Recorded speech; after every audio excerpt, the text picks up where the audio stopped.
السلام علیکم ورحمۃ اللہ وبرکاتہ۔ ناظرین ہم خوش آمدید کہتے ہیں۔ ماہ رمضان کی ایک اور رات ہمیں میسر آ گئی، ایک اور دن میسر آ گئی الحمدللہ۔ کیو ٹی وی کی لائیو نشریات مستقل جاری ہیں اور ہمارا سلسلہ رہا دورہ ترجمہ قرآن کا، اور آج ہم نے اس کی تاریخ اور پس منظر کو بھی آپ کے سامنے بیان کیا۔ اس کے بعد ہم نے عید الفطر کے حوالے سے کچھ کلام کیا، اور اب ہم عید الفطر کے آداب کو آپ کے سامنے رکھنا چاہیں گے۔ ہاں، لیلۃ الجائزہ، انعام کی رات، شوال کی پہلی تاریخ، اس پر بھی ہم نے کلام کیا، اور عید کے فلسفے پر بھی کچھ مختصر بات ہوئی۔ اب آئیے آداب عید الفطر پر کلام کرتے ہیں۔ تیاریاں کر رہے ہیں نا جی، ماشاءاللہ۔ تو آئیے، مسنون تیاری کیا ہے جی؟ مسنون تیاری کیا ہے عید کی؟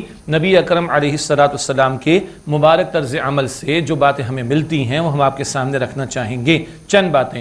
صبح سویرے اٹھنا، کیا مطلب؟ اللہ کے نبی علیہ السلام تو تہجد کے لیے اٹھ جایا کرتے تھے، 1/3 رات، آدھی رات، 2/3 رات۔ سورہ مزمل میں ہم نے پڑھا۔ تو عید کی رات آرام بھی کیجئے بالکل، اور فضولیات سے تو بچنا ہے، یہ بات پہلے آ چکی ہے، لیکن صبح جلد بیدار ہوں۔ اور اس میں بھی ہماری گزارش یہ ہے کہ اگر تہجد کی نیت کر کے آدمی سو کر بیدار ہو، تہجد کی نماز ادا کر لے، استغفار کا اہتمام کر لے، تو نور علی نور والی بات ہوگی۔ تو یہ بھی ایک ادب ہے، صبح سویرے اٹھنا۔ نمبر 2، شریعت کے مطابق اپنی آرائش کرنا۔ یعنی یہ جو ہے نا، یہ محمد مصطفیٰ علیہ السلام کی سنت ہے، اور تمام انبیاء کی سنت ہے، سبحان اللہ۔ اور اس کائنات میں سب سے خوبصورت چہرہ کس کا ہے؟ امام الانبیاء صلی اللہ علیہ وآلہ وسلم کا۔ تو ایک مسلمان مرد کا چہرہ بھی ایسا ہی ہونا چاہیے، اللہ ہمیں توفیق عطا فرمائے۔ تو اس لیے ہم نے لکھا شریعت کے مطابق اپنی آرائش کرنا، کچھ ذکر آگے آ بھی رہا ہے۔ اگلا نقطہ ہے غسل کرنا۔ اللہ کے نبی علیہ السلام جمعے کے لیے بھی غسل کا اہتمام فرماتے، اور اللہ کے نبی صلی اللہ علیہ وسلم عید کے لیے بھی غسل کا اہتمام فرماتے۔ مسواک کرنا، کوئی ٹوتھ برش وغیرہ بھی استعمال کر رہا ہے تو کر لے، لیکن سنت سے قریب تر ہونے کے لیے مسواک کا بھی استعمال کر لیا جائے تو یہ زیادہ اچھی بات ہوگی انشاءاللہ تعالی۔ پھر جو بہتر کپڑے اپنے پاس موجود ہوں وہ پہننا۔ بہتر کہا ہے، نئے ہونا شرط نہیں ہے، اور برانڈڈ ہونا شرط نہیں ہے، اور ایک لائن لگی ہوئی ہے کہ نا اسے 30 کا لیا تو 40 کا لوں گا۔ اب یہ 30 سے آپ کہاں تک جا رہے ہیں مجھے نہیں پتا جی، 20 کا، 25 کا، ایک کرتا 25,000 روپے کا بھی چل رہا ہے، 20,000 روپے کا بھی چل رہا ہے۔ اور ہو سکتا ہے کچھ لوگ کہیں بھائی آپ کی ذرا معلومات کم ہیں، ذرا اس برانڈ میں جائیں تو لاکھ روپے کا بھی چل رہا ہے۔ تو ہم اس بحث پہ نہیں جا رہے، عرض یہ کرنا چاہ رہے ہیں اس کے لیے نیا ہونا شرط نہیں ہے، برانڈڈ ہونا شرط نہیں ہے، اور دکھاوا اب تو لوگوں نے بھارت چھوڑ دے، کچھ لوگوں نے برانڈز کے نام بھی ایسے عجیب عجیب رکھ دیے کہ وہ الفاظ زبان پر مستقل آ جاتے ہیں۔ تو نہ دکھاوے کا مسئلہ ہو، نہ مہنگا پہن کر دوسرے کو حقیر سمجھنا، یہ تو بڑی گھٹیا بات ہے نا، کہ دوسرے کے پاس اگر ذرا نسبتاً سستا کپڑا اس نے پہنا اور ہم نے اعلیٰ درجے کا پہنا، برانڈڈ پہنا، مہنگا پہنا، اور تکبر میں آ گئے تو گئے کام سے۔ تکبر تو جہنم میں لے جانے والا ہے، اللہ ہم سب کی حفاظت فرمائے۔ تو بہرحال بات کیا ہوئی تھی؟ جو بہتر کپڑے دستیاب ہوں وہ پہننا، خواہ وہ نئے ہوں، خواہ وہ اویلیبل پہلے سے ہوں، اور بس بہتر ہوں ان کو پہننا، اور اچھا کپڑا پہنے، اللہ کا شکر بھی بندہ ادا کرے، دوسرے کو حقیر نہ سمجھے۔ اللہ کے رسول علیہ السلام نے فرمایا ان اللہ جمیل ویحب الجمال، اللہ جمیل ہے، خوبصورت ہے، خوبصورتی کو پسند فرماتا ہے، لیکن جب اندر دکھاوے کا ایک عنصر آ جائے یا تکبر کا عنصر آ جائے کہ دوسرے کو بندہ حقیر سمجھے، تو یہ جتنا اچھا پہنا یہ بگاڑ کا باعث بن جائے گا، اس سے بچنا ہے۔ بہرحال جو بہتر کپڑے اپنے پاس موجود ہوں وہ پہننا۔ خوشبو لگانا، یہ خوشبو لگانا تھوڑی وضاحت ضروری ہے، یہ مردوں کے لیے ہے۔ خاتون گھر سے باہر نکلے اور خوشبو لگا کر، تو توجہ سے حدیث سن لیں، اللہ کے رسول علیہ السلام نے فرمایا جو عورت خوشبو لگا کر گھر سے باہر نکلتی وہ ایسی ہے، ایسی ہے، ایسی ہے۔ اللہ کے رسول کے الفاظ صلی اللہ علیہ وسلم۔ بہرحال یہ خوشبو بھی مائل کرتی ہے، اٹریکٹ کرتی ہے، تو خواتین کے لیے جائز نہیں ہے گھر سے باہر نکلیں تو خوشبو لگائیں، بلکہ حدیث مبارک میں اللہ کے نبی علیہ السلام نے فرمایا مردوں کے لیے خوشبو کون سی پسندیدہ؟ جس کا کلر وغیرہ یا اظہار نہ ہو پا رہا ہو۔ ادھر لگایا، کلر نظر تو نہیں آتا نا۔ عورت کے لیے وہ پسندیدہ کہ جس کا کلر نظر آئے، جیسے کہ مہندی کا استعمال، وہ عورت کے لیے اللہ کے رسول علیہ السلام نے ترغیب اس کی دلائی ہے، لیکن خوشبو عورت لگا کے گھر سے باہر نکلے، اللہ کے رسول صلی اللہ علیہ وسلم نے سختی سے منع فرمایا ہے۔ تو یہ مردوں کے تعلق سے بات ہو رہی ہے، خوشبو لگانا جو میسر ہو۔ اچھا ایک بات یاد رکھیں، بعض اوقات ایسی خوشبو بھی ہو جاتی ہے کہ جو دوسروں کے لیے اذیت کا باعث بن جاتی ہے، وہ پتہ نہیں کس کس طرح کے پرفیومز ہوتے ہیں، کس کس طرح کے عطر ہوتے ہیں، تو یہ سنت ادا کرے بندہ تو دوسرے کے لیے سرور کا باعث بنے، آسانی کا باعث بنے، اذیت کا باعث نہ بنے، تو اس میں جو سلیکشن ہے اس کو بھی تھوڑا دیکھ لینا چاہیے۔ عیدگاہ یا اگر مسجد میں نماز عید ادا ہو رہی ہے، عیدگاہ یا مسجد میں سویرے پہنچنا، یعنی جلد پہنچنے کی کوشش کرنا۔ ہم ایک مسجد میں جہاں نماز ادا کرتے ہیں تو وہاں امام صاحب مسائل بیان کر رہے تھے، بھائی اب تو لوگ یہ پوچھتے ہیں مولوی صاحب میں بھاگتا ہوا آیا اور عید کی دوسری رکعت کے رکوع میں پہنچا، بتائیے میں کیا کروں؟ اللہ کے بندو، سال میں 2 مرتبہ عید آتی ہے، اور کیوں اہتمام نہیں کرتے اس کا؟ سنت کیا ہے؟ عیدگاہ یا مسجد میں سویرے پہنچنا، مراد جلد پہنچنا، اور پہلے پہنچو بھائی، اہتمام ہونا چاہیے اس کا۔ دنیا جہاں کے فنکشنز ہوتے ہیں، اپنا ہو تو کتنا جلدی پہنچتے، دوسروں کو تھوڑا سا لیٹ ہوتے کہ پہنچتے ہیں بہرحال، ہاں جی، اور پتہ نہیں کون کون سے ایونٹس آ جاتے تو کتنا پہلے سے اہتمام ہوتا ہے اس کا۔ تو بھائی ہمارا امت کا سالانہ ایونٹ ہے نا عید الفطر کا موقع، تو اہتمام ہونا چاہیے۔ تو عیدگاہ یا مسجد میں سویرے پہنچنا۔ اسی طرح عید الفطر میں صبح صادق کے بعد عیدگاہ میں جانے سے پہلے کوئی میٹھی چیز کھانا۔ اللہ کے نبی صلی اللہ علیہ وسلم کھجور کا استعمال فرمایا کرتے تھے۔ ہمارا ٹریڈیشن جو چلتا ہے وہ شیر خورمے کا ہے، ماشاءاللہ۔ ابھی تو خیر روزہ بھی نہیں ہے، اگر رال ٹپک جائے تو کوئی حرج کی بات بھی نہیں ہے، تو خیر میٹھے یا کچھ کھا کر اللہ کے نبی علیہ السلام تشریف لے جاتے۔ ہم بھی اس کو فالو کریں، اس سنت پر عمل کرنے کی کوشش کریں کہ جب عیدگاہ کے لیے جا رہے ہیں، نماز عید الفطر کی ادائیگی کے لیے جا رہے ہیں، تو کچھ میٹھی چیز کھا کر گھر سے جانے کا اہتمام کیا جائے۔ پھر نماز عید الفطر سے پہلے صدقہ فطر ادا کرنا، اس پر کلام پہلے بھی ہو گیا اور ابھی ادا کر دیں بھائی۔ اب تو خیر 30ویں شب آ گئی، اگر آج یہ چاند رات ہو جاتی تو کیا ہو جاتا؟ ہاں، بھاگتے دوڑتے ادا کرتے۔ پھر وہی نکتہ ہے، اپنی تیاری شاپنگ کے پتہ نہیں کب سے کر کے بیٹھے، اور غریب کے بارے میں خیال ہے کہ وہ کر لے گا، کیسے کرے گا بھائی؟ How is it possible? غور تو کر لیں۔ تو بھارت پھر بھی ادا تو کرنا ہے صدقہ فطر۔ مسائل مفتیان کرام اور علماء نے بیان فرما دیے، لیکن نماز عید الفطر سے پہلے صدقہ فطر ادا کرنا یہ مسنون عمل ہے۔ اگر ممکن ہو تو نماز عید الفطر عیدگاہ یا کھلے میدان میں ورنہ مسجد میں ادا کرنا۔ بہرحال یہ مطلوب ہے کہ کھلا وسیع میدان ہو اور بڑا اجتماع ہونا چاہیے عید کا، اور مسلمانوں کی قوت کا، شان کا، شوکت کا اظہار بھی ہونا چاہیے۔ ہاں بہرحال کہیں سیکیورٹی ریزنز آ جائیں یا کہیں بڑے شہر ہوا کرتے ایڈمنسٹریٹولی معاملات آ جائیں تو مساجد میں بھی اہل علم فرماتے ہیں کہ نماز عید ادا ہو جائے گی، البتہ مسنون ہے، پسندیدہ ہے اور ریکمینڈڈ ہے کہ کھلے میدان میں، عیدگاہ میں، بڑے میدان میں، کھلے میدان میں، تو جہاں یہ پاسبل وہاں اس کا اہتمام کیا جائے، ورنہ بہرحال مساجد، لیکن بڑی مساجد یہ کوشش کی جائے، یہ نہیں کہ بس وہ 50 لوگوں کی عید ہو رہی ہے اور 20 لوگوں کی عید ہو رہی ہے، تو مناسب بات نہیں ہے نا۔ اجتماع بڑا ہونا چاہیے۔ اللہ تعالی ہمیں ہمت اور توفیق عطا فرمائے۔ ایک اور اہم سنت، ایک راستے سے عیدگاہ کی طرف جانا اور دوسرے راستے سے واپس آنا۔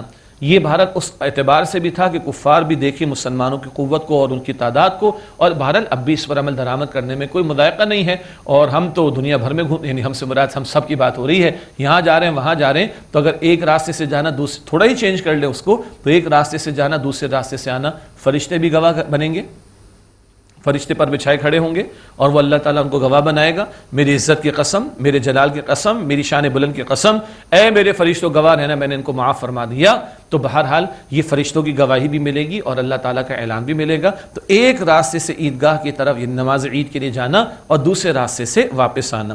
اور تکبیرات، جس کو تکبیر تشریق کہا جاتا ہے، تکبیرات یعنی اللہ اکبر، اللہ اکبر، لا الہ الا اللہ واللہ اکبر، اللہ اکبر وللہ الحمد کہتے ہوئے عیدگاہ کی طرف جانا۔ اس میں ایک فرق بتایا گیا ہے، عید الفطر کے موقع پر آہستہ آواز اور عید الاضحیٰ کے موقع پر بلند آواز سے تکبیرات کہنا۔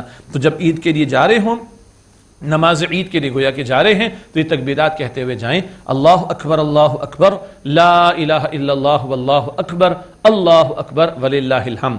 اور سواری کے بغیر پیدل عیدگاہ جانا، اگر عیدگاہ زیادہ دور ہو یا عذر ہو تو سواری میں مضائقہ نہیں ہے، یعنی بہت قریب ہے گھر سے تو کوشش کرے کہ پیدل جائیں۔ اللہ کے پیغمبر علیہ السلام کا مسنون عمل تو یہی ہے۔ ہاں کوئی بزرگ ہوں گے، کوئی معذوری کا معاملہ تو بھارت سواری، اور اگر دور کا معاملہ ہو تو سواری پر جانے میں کوئی حرج کی بات نہیں ہے، لیکن جن کے لیے ممکن ہو سواری کے بغیر پیدل جو ہے وہ عیدگاہ کی طرف جانے کی کوشش کی جائے۔ تو یہ وہ آداب ہیں جو اللہ کے نبی صلی اللہ علیہ وسلم کی سنت سے ہمیں ملتے ہیں، اور عید منا رہے ہیں حضور کی شریعت کے مطابق عید ملی ہے نا صلی اللہ علیہ وسلم، تو حضور نے اس دن کیا اہتمام کیا ہے اس کا اہتمام کرنے کی کوشش کریں گے، تو انشاءاللہ تعالی اس میں برکت بھی بڑھ جائے گی اور عید کا لطف بھی انشاءاللہ اس سنت کی پیروی کی برکت کے نتیجے میں بڑھ جائے گا انشاءاللہ تعالی۔ اللہ تعالیٰ مجھے اور آپ کو ہم سب کو عمل کرنے کی توفیق عطا فرمائے۔ یہ لسٹ ڈاؤن میں کر دیتا ہوں تیزی سے: صبح سویرے اٹھنا، شریعت کے مطابق آرائش کرنا، غسل کرنا، مسواک کرنا، جو بہتر کپڑا دستیاب اس کا اہتمام کرنا، خوشبو لگانا، اور مردوں کے حوالے سے بات آ گئی، عیدگاہ میں یا جہاں نماز عید ادا کرنے جلد پہنچنا، صبح صادق کے بعد کچھ کھا کر کچھ میٹھا کھا کر عید کی نماز کے لیے جانا، صدقہ فطر نماز عید سے پہلے ادا کر دینا، اور ممکن ہو تو کھلے میدان میں عیدگاہ میں نماز عید ادا کرنا، ورنہ مسجد میں ادا کریں، ایک راستے سے جانا دوسرے راستے سے آنا، اور جاتے ہوئے تکبیرات کہنا: اللہ اکبر لا الہ الا اللہ واللہ اکبر وللہ الحمد، اور کوشش کرنا کہ سواری کے بغیر پیدل جو ہے وہ عید کی نماز کے لیے عیدگاہ کی طرف ہم جائیں۔ تو یہ جناب الحمدللہ لیلۃ الجائزہ یعنی انعام کی رات، اور یوم الجائزہ انعام کا دن، عید الفطر کا ذکر آ گیا، اور عید الفطر کے آداب بھی ہمارے سامنے آ گئے۔ اگلا جو آپ کے سامنے نقطہ رکھنا ہے وہ انگلش میں کہتے ہیں نا واٹ نیکسٹ، رمضان چلا جائے گا، رمضان کے بعد کیا کریں گے بھائی؟ تو اب آئیے واٹ نیکسٹ، اور یہ ہے ذرا کرنے کے بھاری بھرکم کام، اور یہ پوری زندگی کے کرنے کے کام ہیں، آئیے اس پر کلام کریں۔ رمضان کے بعد کیا کریں؟ کچھ بات اس عنوان کے تحت عرض کروں گا، اور پھر 2 روزوں کا ذکر آئے گا۔ ابتدا میں ایک لسٹ آپ کے سامنے رکھی گئی تھی نا، آج ہم کن باتوں پر کلام کریں گے، تو 2 روزوں کا ذکر بھی آپ کے سامنے رکھیں گے، لیکن پہلے رمضان کے بعد۔ رمضان کے بعد کیا ہے جی؟ اللہ تعالیٰ کی عبادت کا تقاضا پوری زندگی میں ہے، یہ بات ہم پڑھتے آئے ہیں اور ہر نماز کی حرکت میں دہراتے ہیں سورہ فاتحہ، اور آج اس کا ہم تھوڑا سا تذکرہ کر دیں گے آپ کے سامنے یاد دہانی کے طور پر۔ ایاک نعبد، اے اللہ ہم تیری ہی عبادت کرتے ہیں، ایسے ہی ہے نا؟ تو اللہ تعالیٰ نے عبادت کے لیے پیدا کیا ہے۔ سورہ زاریات 27 پارے کے آغاز میں آیت نمبر 56 میں ہم نے پڑھا: وما خلقت الجن والانس الا لیعبدون، اللہ سبحانہ و تعالیٰ فرماتا ہے میں نے تمام جنات اور انسانوں کو صرف اپنی عبادت کے لیے پیدا کیا ہے۔ تو اللہ تعالیٰ کی عبادت کا تقاضا پوری زندگی میں ہے، ایسا نہیں کہ بس رمضان شریف میں اللہ تعالیٰ کی عبادت اور رمضان کے بعد چھٹی ہو جائے گی، چھٹی نہیں ہے۔ جمعے کے دن اللہ تعالیٰ کی عبادت، باقی پورا ہفتہ چھٹی، اور رمضان شریف میں اللہ کی عبادت، باقی پورا سال چھٹی، قطعاً چھٹی نہیں ہے، مرتے دم تک اللہ تعالیٰ کا مسلم رہنے کا تقاضا ہے، ٹھیک؟ اور یہ ماہ رمضان کیا ہے؟ یہ ماہ رمضان تربیت کا مہینہ، اثرات پوری زندگی میں آنے چاہیے۔ بھائی 30 دن لگا رہے ہیں اللہ کے فضل سے، اور یہ مربوط نظام کے تحت دن میں روزہ ہے، مشقت والی عبادت، رات میں قیام تراویح کا اہتمام، اور ساتھ قرآن کا ترجمہ شامل کر لیں تو 2.5 گھنٹے تو ہم یہاں بیٹھے ہیں آپ کے ساتھ، آپ ہمارے ساتھ الحمدللہ، اور آخری راتوں میں ایک سیشن اور بڑھ گیا، اور 29ویں شب میں تو ماشاءاللہ 1 بجے تک ہم بیٹھے، تو 12 مشقتیں تو ہیں۔ تو اس ساری مشقت کی محنت کے نتیجے میں کوئی ثمرات تو آنے چاہیے نا بھائی۔ دنیا میں ہم کوئی ٹریننگ کورس لیتے ہیں، ٹریننگ ہوتی ہے تھوڑے عرصے کی، اس کی جو اپلیکیشن ہے یا امپلیمنٹیشن ہے وہ زیادہ عرصے کی ہوتی ہے۔ ایک نئی مشین آئی کسی فیکٹری کے اندر، 3 دن میں ٹریننگ ہو گئی، اب مشین 5 سال استعمال ہوگی، ایسے ہی ہے نا۔ ایک نیا سافٹ ویئر آیا، اس کو بندے کو ٹرین کرنے میں 1 ہفتہ لگ گیا، اب وہ سافٹ ویئر کا استعمال شاید اگلے 3 سال تک ہوگا۔ تو 1 مہینے کی ٹریننگ کے بعد ثمرات تو آنے چاہیے نا۔ علماء نے لکھا دنیا میں عبادت کی قبولیت کی ایک ظاہری علامت یہ ہے، دنیا میں عبادت کی قبولیت کی ایک ظاہری علامت یہ ہے کہ اس عبادت کے کرنے کے دوران میں اور اس عبادت کے کر لینے کے بعد بندے میں کوئی تبدیلی آئے۔ تو یہ 30 دن رات کی محنت ہے، تو آخر میں بیٹھ کے جائزہ بھی لے لیں، ہم اپنا سیلف انالیسس بھی کر لیں۔ بندہ مہینے بھر کاروبار کرتا ہے، مہینے کے بعد کچھ لوگ تو روزانہ بناتے کھاتا، اکثر مہینے کے بعد کیا کھویا کیا پایا؟ وہ کارپوریٹ سیکٹر میں بنتا ہے پروفٹ اینڈ لاس اکاؤنٹ، میں پروفٹ میں ہوں کہ لاس، باٹم لائن کیا ہے؟ تو 1 مہینے کی اتنی بڑی مشقت والی محنتوں سے گزرے ہو بھائی، اپنا انالیسس تو کرو، ویئر ڈو آئی اسٹینڈ، کیا کھویا کیا پایا؟ تو رمضان تربیت کا مہینہ ہے، اس کے اثرات جو پورے سال آنے چاہیے۔ ایک اور انداز سے اس کو سمجھ لیں، رمضان ہماری اسپرچول اوور ہالنگ کا ایک بہت بڑا ذریعہ ہے۔ ہماری روح، اصل تو وہ ہے نا، جب کسی کا انتقال ہوتا ہے تو روح نکال دی جاتی ہے، اس روح کی بیداری ہے روزے کے ذریعے، اور اس روح کی غذا ہے قرآن حکیم کے ذریعے سے۔ تو کیا یہ روح توانا ہوئی اور اللہ کی طرف توجہ بڑھی، التفات بڑھا، تعلق مضبوط ہوا؟ یہ انالیسس ہمیں کرنے کی ضرورت ہے ماہ رمضان کے اختتام پر۔ اگلا نقطہ ہے فرائض و واجبات پر عمل اور حرام امور سے اجتناب۔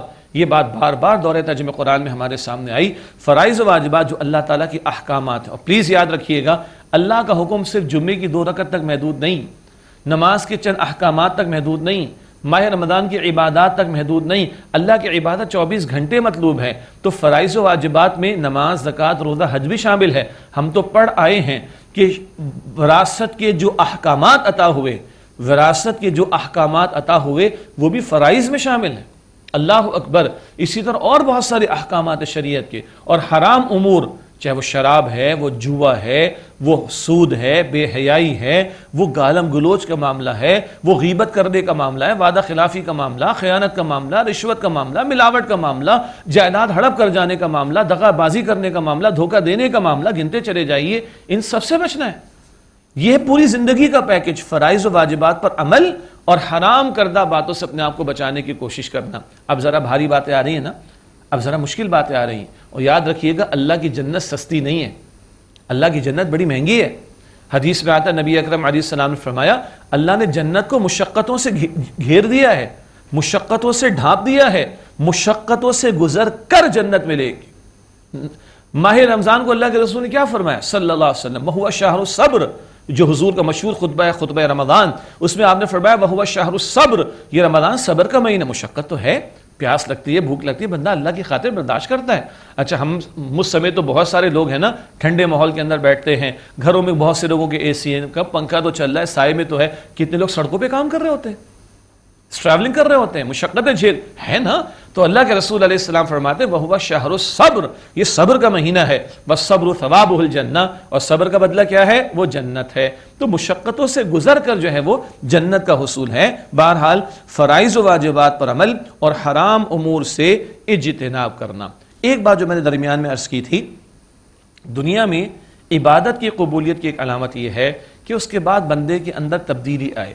کوئی ایک نقطہ میں عرض کرتا ہوں آگے، کچھ نیک اعمال کی پابندی، نوافل، تلاوت، تہجد، صدقہ اور دیگر اعمال، فرائض تو پکے پکے ادا کرنے، اس میں کوئی کمپرومائز نہیں، ٹھیک ہے. لیکن تہجد کا اہتمام، تلاوت کا اہتمام، نوافل کا اہتمام، صدقہ پیش کرنے کا اہتمام، کوئی نیکی جس کو آپ اور میں مستقل اپنے عمل میں لے آئے اور اس پر گامزن ہو جائیں، تو یہ بھی ایک علامت ہوگی انشاءاللہ کہ ہمارا رمضان اللہ تعالیٰ کے ہاں قبول ہو گیا. اللہ تعالیٰ مجھے اور آپ کو ہم سب کو توفیق عطا فرمائے. ایک اور اہم پہلو، فرض نماز تو اولین تقاضا ہے، پابندی لازم ہے. اور آپ کا میرا امتحان کب ہے؟ چاند رات کو عشاء میں اور عید کے دن فجر میں اور بقیہ نمازوں میں بھی. اگر یہ 2-3 دن ہم گزار گئے اللہ کے فضل سے اور کنٹینیوشن رہی، ماہ رمضان میں تمام نمازیں با جماعت ہوئیں، الحمدللہ اکثر کی تراویح بھی ادا ہوئی، سینکڑوں نوافل ادا ہو گئے، تو اگر یہ کنٹینیوڈ ہو جائے لیلۃ الجائزہ میں بھی، عید کے دن بھی، ٹھیک، اور عید کے بقیہ ایام میں بھی، تو یہ ترتیب چلتی چلی جائے گی انشاءاللہ تعالی. اللہ مجھے اور آپ کو ہمت و توفیق عطا فرمائے. ورنہ میں نے جملہ عرض کر دیا تھا، کہیں مساجد شکایت نہ کریں اللہ سے، اللہ تیرے بندے کہاں چلے گئے، بڑے سجدے کیے انہوں نے پورے مہینے، اللہ تیرے بندے کہاں چلے گئے. تو بھائی اللہ تو اللہ ہے، وہ رمضان میں بھی معبود ہے، رمضان کے بعد بھی معبود ہے. جی تو عرض کر رہا ہوں، فرض نماز تو اولین تقاضا ہے، پابندی لازم ہے. مساجد کو آباد رکھنا ہے. کیا مطلب؟ نمازوں کے لیے مساجد میں جا رہے ہیں، فرض نماز کے لیے بالکل ٹھیک ہے. مساجد میں جہاں قرآن پاک کا ترجمہ، تشریح کا بیان ہو، دینی مجالس ہوں، خیر کے کاموں کی مجالس ہوں، ان میں بھی شرکت کا معاملہ. یہ بات آگے بھی الگ سے آئے گی. ماحول نیک اگر اختیار کریں گے تو کچھ برکتیں مزید پورا سال ہمیں میسر آتی رہیں گی. یہ نقطہ بعد میں الگ سے بھی مجھے آپ کے سامنے عرض کرنا ہے. اور رمضان کے بعد کرنے کے کاموں میں ایک اور کام ہے، ماہ شوال کے 6 مسنون روزوں کا اہتمام. ماہ شوال کے 6 مسنون روزوں کا اہتمام. مسلم شریف کی روایت ہے، نبی اکرم صلی اللہ علیہ وسلم نے ارشاد فرمایا، جس نے ماہ رمضان کے روزوں کا اہتمام کیا اور پھر 6 یعنی 6 روزے رکھے ماہ رمضان کے بعد، وہ کان کا صیام الدہر، وہ ایسے جیسے پورے سال روزے رکھنے والا ہو. اللہ اکبر. اس کی دلیل یہ بھی ہے، قرآن پاک میں ذکر آتا ہے کہ من جاء بالحسنۃ فلہ عشر امثالھا، جو ایک نیکی لے کر آئے گا اس کے لیے 10 گنا اجر ہوگا. تو اگر 30 ماہ رمضان کے اور 6 شوال کے یہ 36 ہو گئے انٹو 10 کرے تو 360 سال تو پورا ہو جاتا ہے نا. تو جو 30 روزے رکھے، 29 یا 30 ہوں، ماہ رمضان کے روزے رکھے اور شوال کے 6 اس کے ساتھ مزید رکھ لے، وہ ایسے گویا پورے سال کے روزے رکھنے والا. اور اس میں کوئی ترتیب فکس نہیں ہے کہ دوسرے دن ہی شروع کرنا، بعض لوگوں کا خیال ہے ایسا نہیں ہے. پورے شوال کے مہینے میں دو دو کر کے رکھ لیں، ایک رکھ لیں، 2 دن کا گیپ کر لیں، 2 رکھ لیں، 1 دن کا گیپ کر لیں، جو ترتیب چاہیں بنا لیں، تو اس سے کیا ہوگا، وہ جو روزے کی حالت میں ایک روح بیدار ہوتی ہے، اللہ کی طرف توجہ رہتی ہے، اور ایک باطن کے اندر نشاط آتا ہے، نیکی کی طرف رغبت بڑھتی ہے، گناہ سے کچھ نفرت ہو جاتی ہے روزے کی حالت میں، وہ کیفیات ماہ رمضان کے بعد بھی کچھ ہمیں میسر آئیں گی۔